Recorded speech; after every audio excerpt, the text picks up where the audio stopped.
that if you understand Lacan, then you will understand the whole mass of weird contemporary French philosophy. Or is that just a bullshit myth? He's not the key to unlocking anything? If he's the key to unlocking something, it's a very complicated lock.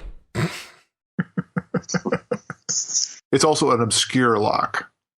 Yeah, I think even Fink and other explicators of Lacan, who are not themselves obscurantist, will admit that Lacan is needlessly obscurantist, or not necessarily needlessly. Sometimes they'll justify it as a way to stimulate one into being more thoughtful, I suppose.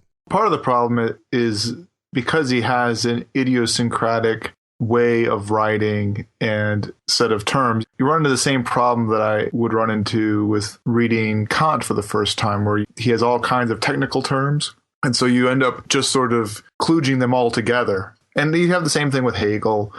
The experience, though, in reading through in the pieces of Lacan that I read, where other stuff I've read, I felt like it was really hard and they weren't very good writers necessarily. But that the more time I spent with it, the more I sussed it out. And I confess that I had some paragraphs in Lacan that I felt like I got it better the more I spent with it. And other times I felt like it was purposefully obscure. And then talking to Mark, he said, well, yeah, actually, he does that on purpose. Yeah. So all this has been a reason why the main thing we read for an episode on Lacan was not by Lacan, was by this American psychoanalyst, Bruce Fink, called The Lacanian Subject, which Wes recommended. And it's because, at least according to Fink, you have to know basically what Lacan is talking about before you try to read Lacan, if you're going to understand any of it. A lot of it depends on, having a background in Freud. So acquiring a background in Freud and becoming scholars of Lacan, where we do the work of piecing together all the different things that he's done and going through it very carefully and constructing what it is he's trying to say, a very laborious task.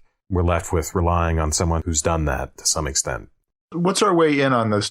Well, let's say what we're going to talk about today supposedly answers the question. So the question I was originally going to put in the way that we put several other episodes that we've had, what is the self? Because what Lacan is talking about here relates very well to the way that Hegel, in our Hegel's Phenomenology episode, talked about that the self is not something that's inborn. It's something that is acquired, and it's acquired through our interactions with people. Lacan is all over that and addresses Hegel specifically.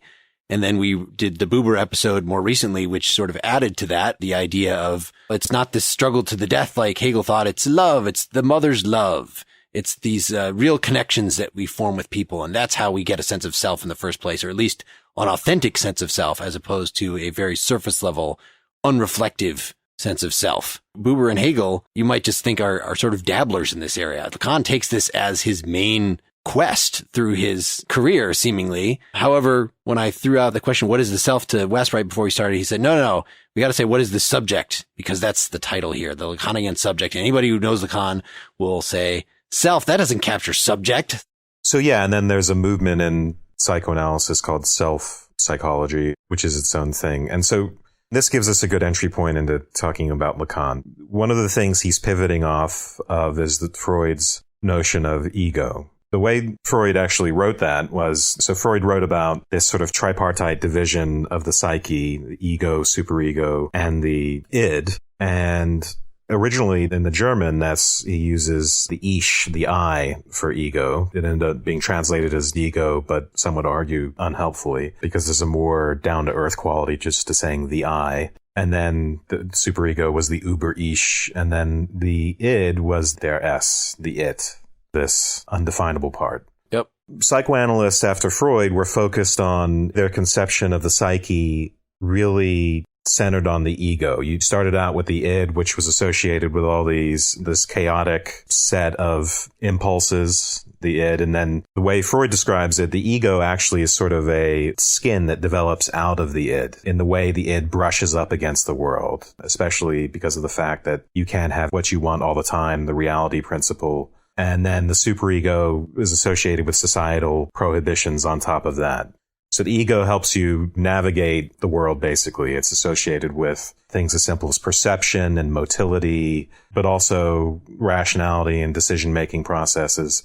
One of the main points we're going to get with Lacan here is that the ego, in a way, is imaginary. It's I don't know if false self would be the right way to describe it, but it's imaginary in the sense that it's constructed by the individual. So I'm reminded of Sartre in this, in the sense in which the ego, when we read the transcendental ego, Sartre is arguing for this sort of empirically defined ego as opposed to sort of a transcendental Cartesian substance ego. And Lacan is concerned with the same sort of thing. So when we get to this idea of the mirror stage, that's really where we get the development of the ego with Lacan. So that's early on and say between 6 months and 18 months, right? One way to think about it is when at the point where a child recognizes itself in the mirror in a way that many animals will never be able to do, right? They'll never be able to look into a mirror and see an image of themselves and say, that's me.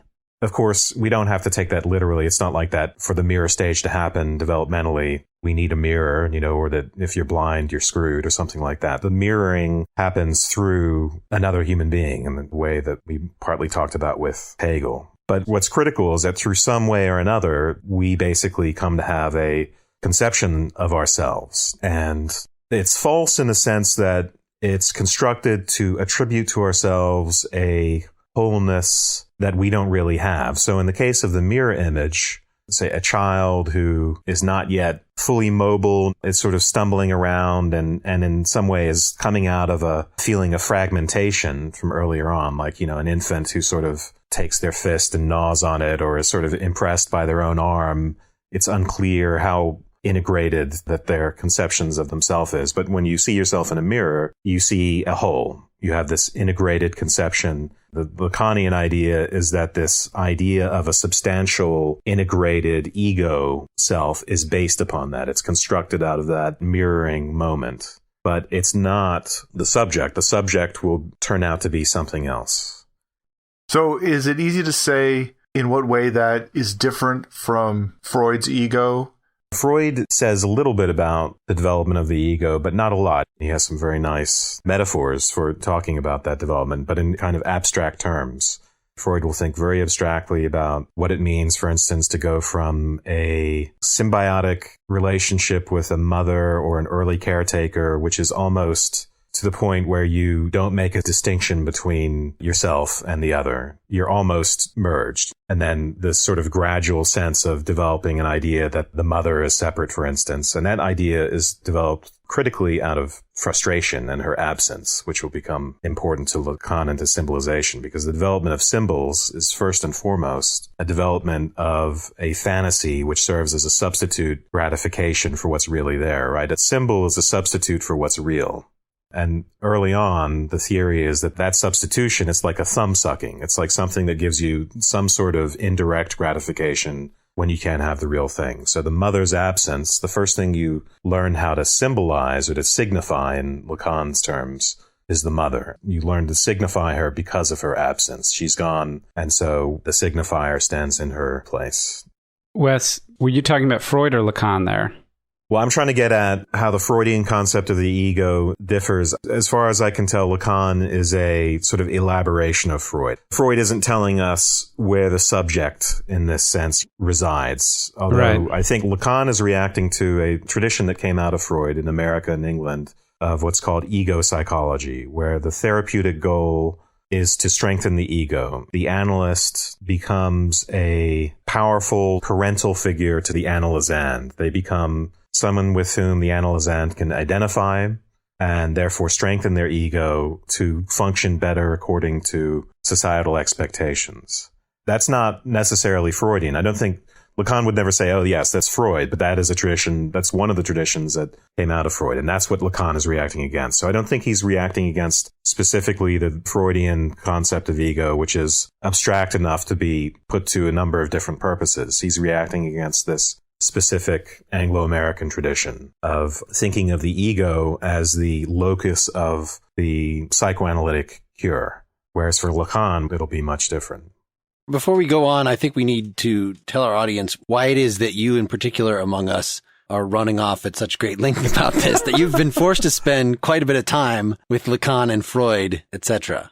I've been taking classes on and off at a psychoanalytic institute for years, so I have quite a bit of background in Freud. I've read a lot of Freud and read it carefully. Lacan, not so much. I mean, I've read some, and I've spent more time with Lacan than will be evident from what I have to say in this podcast, but frankly, baffled by a lot of it. I have a real antipathy to the way Lacan writes and to that kind of obscurantism. And it's mainly through readings there's some really wonderful writers out there who really do great justice to these ideas. I mean, and make clear how fascinating and interesting they are, regardless of how one feels about actually reading Lacan. Now, one could say this is a cop-out and this is a unwillingness to do the hard work involved. You know, with, say, Hegel and Kant, maybe it's because I was younger, I was willing to do that. But on the other hand, I never got the feeling from Hegel and Kant of this sort of pretension factor, which I get from Lacan, this idea of someone trying to seem profound. And that's really a turnoff to me. Now, I become an agnostic about that for the purpose of trying to get at some of Lacan's more interesting ideas. One of the sources that you referred us to, we can point listeners to, is the introduction to How to Read Lacan by Zizek, a very popular author in his own right, who writes that most of Lacan's writings are broken down into, he gave these seminars, which were open to the public. He gave them every week. Yeah, the seminars were open to the public. So those are actually a little more accessible. And the one we read this time, the Mirror Stage, was a speech. It wasn't one of those seminars. But then he would go back and take the material from the seminar and write a paper on it, which are mostly in this giant volume, Écrits, writings. And those are really terse and hard to make any sense of. But according to Zizek, you kind of have to read both on any given subject to really get it. That you have to read the seminar, and he kind of wanders all over the place in the seminar and is very making little jokes and things. But if you just get that by itself, you're not going to get the overall, what was your point? But then go back to the corresponding Écrits and you'll see that. But you wouldn't get the Écrits at all. The Écrits is much too terse and dense that unless you'd read the seminar, you wouldn't get that. So there's one way. We didn't do that. Instead, we read this book by Fink that gives us a pretty coherent picture, even over the various changes. I guess one of the difficulties in reading Lacan is he changes his mind about a lot of these things. He changes his conception of the construction of the self over his 40-odd years of doing this.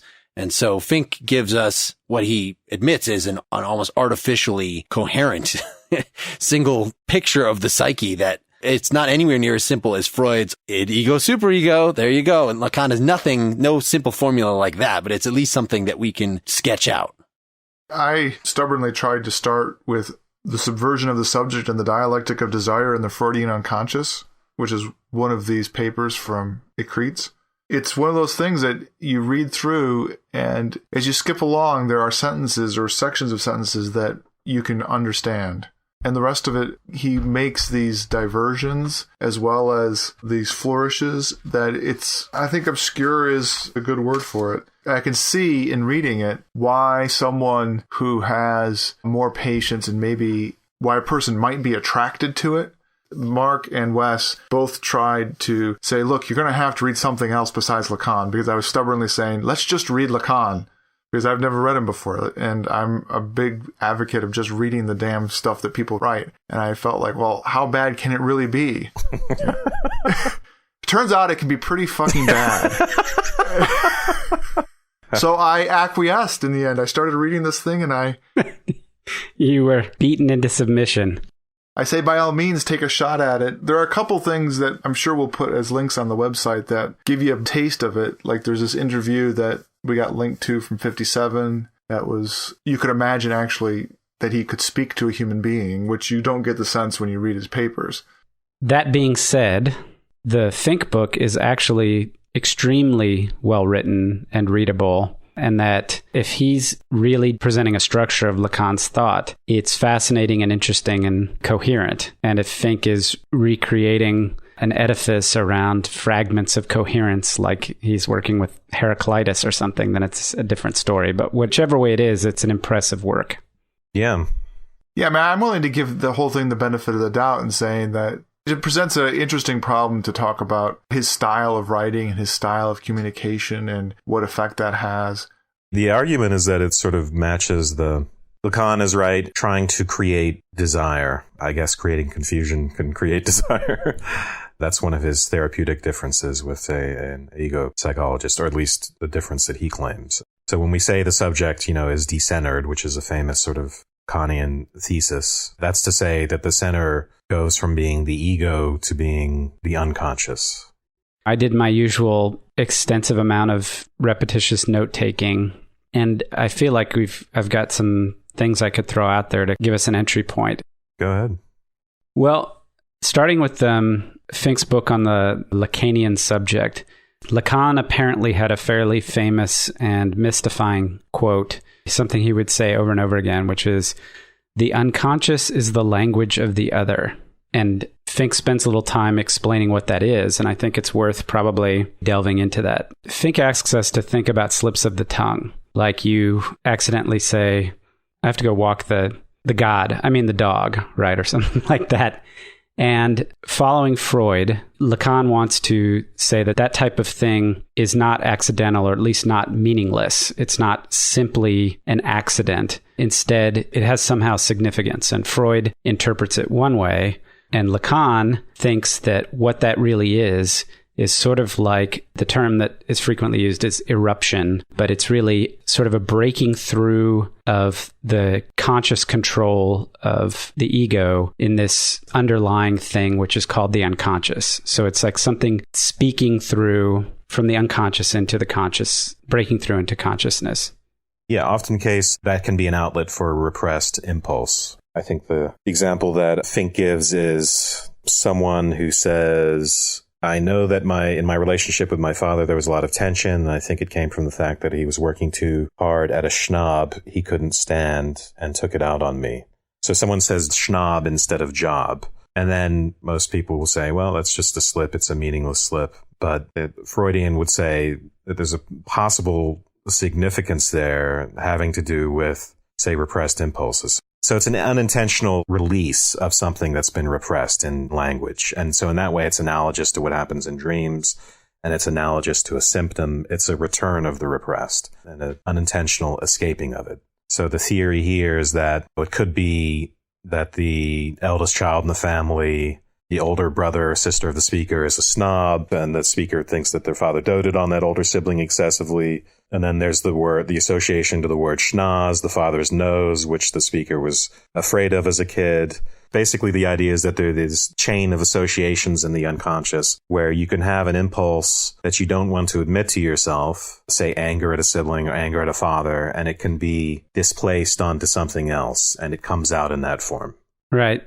Unlike Freud, who sees the unconscious as part of this superstructure of the subject that includes the ego and the superego and all this, Lacan says that when we have these slips of the tongue and the unconscious sort of breaks through, it's like an alien interruption. It's almost like it's not part of the subject. It's not part of what he conceives of subjectivity to be. It's almost like that language itself comes from outside of us, if you will, or comes from the other. So when he says the unconscious is the language of the other, he means in a pretty strong sense that what's happening in the unconscious and that structure of signification and chains of signifiers and symbols that Wes was talking about actually aren't part of us, where we're working through something on an unconscious level and then we need to reappropriate it in some way by confronting it. Rather, what he's saying is that it's almost like an alien thing that is working from outside of us. And what he's driving at is that when children are born, before they go through this mirror stage, before they have separation from the mother, before they have self-realization or self-identity, there's no language. Language is like an alien thing that's imposed upon them. The unconscious is kind of the continuing working of this alien language, this language of the other on us. Is it that it's the alien language, or is it that the unconscious is that pre-alienated functioning that we have access to that is not language-based? No, that would be the real. That's the real, yeah. Okay. So the other major statement is that the unconscious is structured like a language, right? And there he's getting at something which comes right out of Freud, which is that the way the unconscious works is it's something like the slips of the tongue, but it's slippages of what Freud calls cathectic energy, or when we manifest it, we call affect, like a feeling or a mood. But any energy associated with an idea can slip between the ideas through processes which are similar to metaphor and metonymy. So they're language based in a way. They're based on free association. So if someone has a phobia towards horses, that's really based on a phobia between their father. That's based on a kind of free association, right? Between some sort of similarity or some sort of contiguity between the concepts of horse and father. Lacan's innovation here is using Saussure to say that the unconscious is full of simply of signifiers. So if we remember from our Saussure podcast, the sign is divided between the signifier and the signified. And the signified is actually a concept or an idea. So the signifier signifies the signified, but it's not signifying or referring to a real object in the world. It's actually referring to an idea or a concept. So for Lacan, everything that's going on in the unconscious, we don't even get to the level of these signified ideas. The associations happen at a purely syntactic or grammatical level. Yeah. The unconscious is intimately related to the other, and language comes from without. We're born into language. It's given to us. All of these things that we do with the unconscious and with language, even consciously, are handed to us. All of these signifiers and the relationships between the signifiers come from our socialization. So in a way, when we're thinking and when we're unconsciously thinking, we're not thinking with our own words exactly. Even when we're consciously thinking, I think we need to fill in this picture because we started describing the unconscious as this alien thing because it's language, but the ego itself, conscious thought, our intentions, they themselves too, because they are linguistic, are the others, are alien. Whereas for Freud, it seemed a little more simple that, we have the ego that is us.